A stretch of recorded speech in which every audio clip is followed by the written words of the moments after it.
Hey folks, welcome back to another Poemass video, and it's, I guess, that time of the year again, right? End of the month where we go ahead and, sort of evaluate where all these units are at, right, in the current meta. So, today we're going to go for mixed again.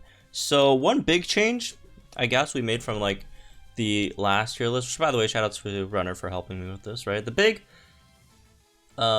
difference over here is that we split the second tier into two, just because it does, start to seem like with the inclusion of Summer Marnie that some of these aren't exactly on the same level anymore, unfortunately, right? So we split them into two tiers, but like the mixed units are all really good. Like I'd say like from top tier all the way to like good tier, all fantastic units, and like even like units in this tier are still well, has some use, right? But yeah, that's just generally how great this like entire category of units are, right, overall. So anyways, let's start this off then, and we'll throw in one from each tier from top to bottom. So starting from the top, got Groudon, right? Obviously. Again, just units who are in like top tiers and like multiple tiers. We just put them in all of them just to mention them, right?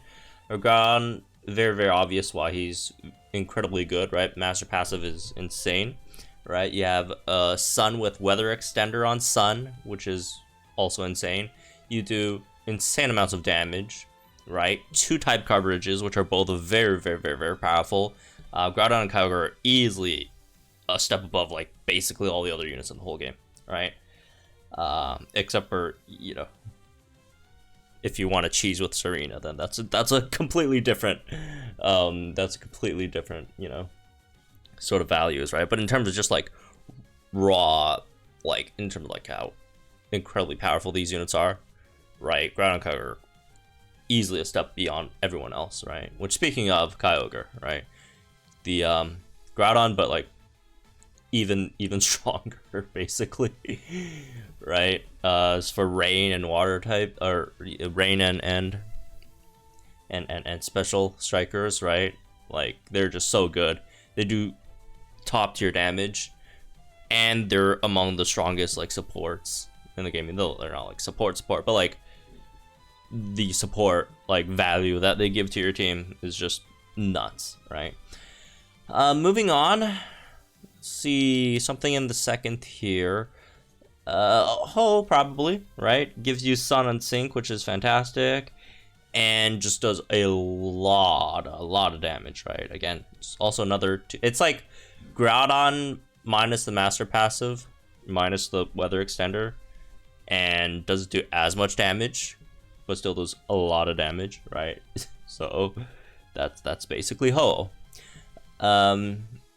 Moving on, so the ones that we like sort of dropped over here, right? First of all, let's see, what should we talk about first? Probably just Yveltal, right? It's actually kind of hard to talk about units in this tier without completely looking at the units in the tier before them to talk about them. So you know what, I'll just fill in everyone. I'll just fill in like this first, and then we'll talk about it. Talk about these after. Moving on, next one, we got something like Crobat. Poisons, right? Relatively solid for a team's speed as well, right? And Big Sync Nuke, along with solid damage dealing for a 2-gauge move, right? And also special defense debuffs for the on the opponent, which is always great to have. Then you got something like Altaria. It can remove crit shields and other shields and stuff, right? Although the only thing about Altaria is like it's sort of rare, right? Well, I mean, it's not like rare because like for Master Mode you like choose and pick like shields like every time, not crit shields, the physical special reduction thing, but that doesn't matter because you can just crit through that. But in terms of like a actually like relevant field effect you have to remove, It's just not it's not super common. And plus her damage is not incredibly good, right? It's fine. It's just one, hard to set up, and two, even if you do set up, it's not that great, right? So there's that, I guess. Moving on, let's play like a Torkoal. Could take some physical hits, burn the opponent, do some okayish 1 gauge spammable ember damage, right? Which is nice. And then in the mid here, something like an Aegislash. It's trying to be both defensive and offensive, and it's terrible at both, right? Terrible at both, especially defensively. As yeah, the 2-turn King Shield move, which is just weird, right? So, anyways, let's just talk about the middle. Well, not middle, the second and third tier, since we're at it, anyways. Right, so to finish filling out the closest top one, let's put some of the usual suspects in here, right? Lapani, full team speed buff, right? Fantastic defense buffs, potions, on top of doing massive amounts of damage, especially if you pair it with like a Groudon or something, right? Can take some hits, generally, but yeah, just very, very, very great defensive and offensive, right, unit for your team to have. And then let's see, Incineroar and Hydreigon, these two are very, very similar, right? Does have quite a bit of setup for their max potential, but in terms of their sync nuke wise, very, very, very powerful over the air. And same thing with Lapani. Incineroar gives your team, you know, speed buffs as well, right? Which is honestly just that one thing alone makes them very, very, very, very powerful. And on top of also, again, dealing so much damage. And then Hydreigon doesn't have the speed buffs, but it does have move gauge acceleration, right? Which is, by the way, for the purpose of queuing up moves, is generally better than speed buffs. But obviously you don't trigger any, you know, passive skills or whatever, right? So yeah, Hydreigon, these two, Incineroar, also still very, very good. And then last one is the new Summer Marnie, right? Summer Marnie is just a fantastic you know, unit. Tanks extremely well, right? Very, very, very good damage, right? This is like Whimsicott levels of regular move damage, and then I think even higher than Whimsicott levels of sync nuke damage, right? Fantastic sync nuke, easy to max out basically all your all your important stats, right? Max out your speed, attack, crit, defense, special defense easily. Also get gradual healing on top of that, and endurance, on top of dealing massive amounts of damage, on top of debuffing the opponent's special. Because these two, yeah, also forgot to mention these two, all great, good debuffers, right? Especially Incineroar, that debuffs defense, right? Which is obviously generally, a bit better, right? And then, yeah, like these very, very good units. So the ones that were split down would be Yveltal, Metagross, the other Steven, and Kyurem and Mew. So a few reasons for each, right? I mean, if you want to still put them up there, it's fine as well, but they are a bit, bit of a step below, unfortunately. So starting from Yveltal's Metagross, these two are very, very similar units, obviously. Both can be good tanks, right, at their max potential, and both have the ability to flinch the opponent. Both have the ability to heal, right, on top of, again, which adds to the tanking part. Steven has the ability sync nuke, guaranteed crit sync nuke as well, right? However, the downside is both of their damage are very low, right? Both these damages are very, very low. Like, for example, if you compare both of these to Grimmsnarl, right? Grimmsnarl, much, defensively better than both of them, right? Does way more damage offensively than both of them, and nukes harder than both. Like, Grimmsnarl, for example, does everything better than them, right? So it's really hard to put them in the same tier as, say, like Grimmsnarl, right? Which is, again, quite similar in a sense, right, to these two units. But again, they're still good. That's why they're still up here, right? Ice Steven. Just not good enough, right? Damage, first of all, very, very hard to set up. Either go freeze or go flinch. Neither of them are very sustainable or consistent. And even if you do get it, the damage still isn't incredible. It's not bad, not incredible, right? Sync Nuke also not very great. You do have a 6-star EX now, which is cool, but doesn't really matter that much when a lot of times you have a Sync Nuke, but you can't get it in.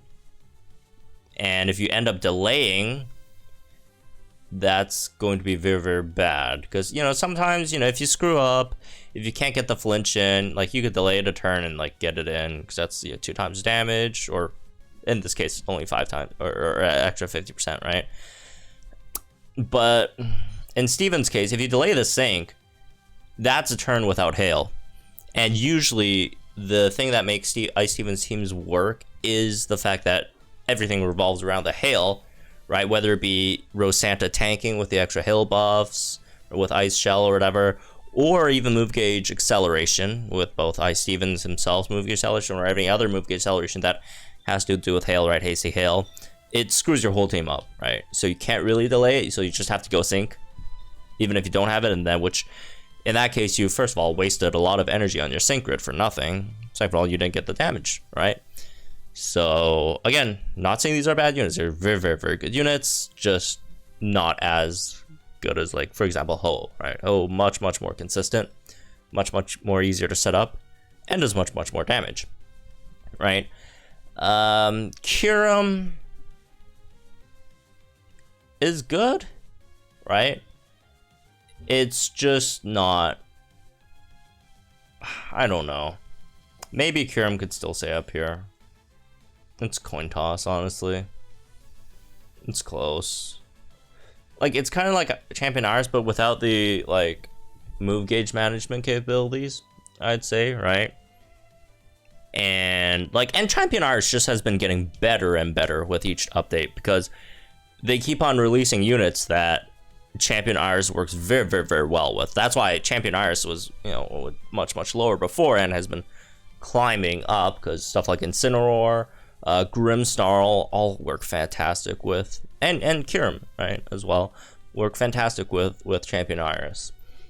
And I believe Champion Iris will only get better in the future, right? Continue getting better. And Mew, again, same thing with Grimmsnarl. Like, Grimmsnarl is like Mew, but, like, just better in every way. Better in every way, right? So there's that as well, unfortunately. Anyways, moving on, let's just fill out the top here as well, because this is also slightly relevant. Whimsicott is kind of like these guys, right? Kind of like Incineroar, kind of like Lapani, right? Gives your whole team speed buffs, which is, again, maybe the #1 reason why it's up here. But also on top of that, has an insanely easy to set up sync nuke that you could easily max out on your first sync, and does a ton of damage, right? On top of that, AoE paralysis, which runs obviously very, very well with a lot of different paralysis synergy, static shock units, and also Moonblast does very, very solid damage as well, right? Moving on, let's have something like a Singsu Leaf, does all the healing stuff very, very well, can tank a few hits, and does a lot of damage on Frenzy Plant and her Sync Nuke, right? So there's that. Delphox is Delphox, amazing damage and absolutely broken ability, right? The AoE sleep thing. And then we have Musharna, which is, oh my god, Musharna is so good now. I mean, Musharna was always fantastic, but now with Mewtwo, Musharna's value just, like, skyrockets, right? It's incredible, right? It's much, much better than Luxray, for one. Even though Luxray is still also very, very, very good. But, like, yeah, that's, like, tanking capability is so good, right? Damage is immense. Psychic terrain, obviously. Your whole team Gives your whole team speed buffs, not that much, but some, right? Your whole team gradual heals. This is just everything you'd want in a terrain/weather setting unit, right? This is, yeah, Musharna and the other one, which is Swampert. For Swampert, don't forget to, oh, there's Swampert. Yeah, these are like the textbook powerful terrain weather setting units, right? They could set the weather, they could tank well, they could deal immense amounts of damage back, right? So, and they help your team in other ways as well, right? Fantastic units. Moving on. In the maze here, we'll probably put in Milotic. Can tank, can do good damage with Brine, can trap, stall the opponent. You know, deal some damage on sync as well, right? All that stuff. What else? Togekiss, Flinch, good damage, right? Good sync nuke as well, pretty fast overall, I think, right? Solid self buffs as well. Or speed. I don't know why. I keep on forgetting. I keep on checking and forgetting Togekiss's speed. Is it like 300 something? 330 something? Or is it 2? Oh, never mind. Yeah, it's 2 something. It's either 3 something or 2 something. or it's like either like mid 200s or early 300s. It's the 2 numbers that keep on appearing in my head for some reason. Yeah, well, it does have speed buffs, but no, it's not, definitely not very fast. But it's not like slow either, just medium, I guess. What else? Oh, Salamence, right? Good damage. Setup kind of weird, but once you do have it set up, good damage, right? Seismitoad, unfortunately, doesn't really do too much. You could have a decent sync with Floatzel. You can run it in like a triple striker scenario since you don't really need any buffs yourself, but otherwise don't do that much. Pikachu, potions, basically some damage, again not much. Gladion, very useful if you don't have, you know, types, right? If you're missing any offensive types, but overall damage is hilariously low, right? For a gridded unit. Gengar, damage is not that great, but sleep is very good, obviously, and very fast for a sleeper as well, so that's always great to have. Octillery, good sync nuke, can burn, accuracy debuffs, very good, especially if you want to run it with Swampert, even though it's not the optimal partner for Swampert, but still very nice option to have. Caitlyn can take some hits, deal some damage back. You got Mimikyu is not very good. I don't know. Just defense debuffs, confusion. You do some damage for like 6 turns before you run out of your MP, basically. And then Plumeria can toxic, flinch, or poison flinch, and some okay-ish damage, although not great, right, on your Sludge Wave. But you do have a solid sync nuke, and you're very fast as well. So anyways, that rounds this one up, I guess. So anyways, yeah, that's me. This one. Hope you guys enjoy. Let me guys think in the comments down below. Like, you know, it's fit, or channel for some more from us. If guys want to see the damage healer tier list, as well as the utility list that will be coming out tomorrow as well. So make sure you guys subscribe to get all that stuff. Have fun, folks. I'll see you guys in the next one.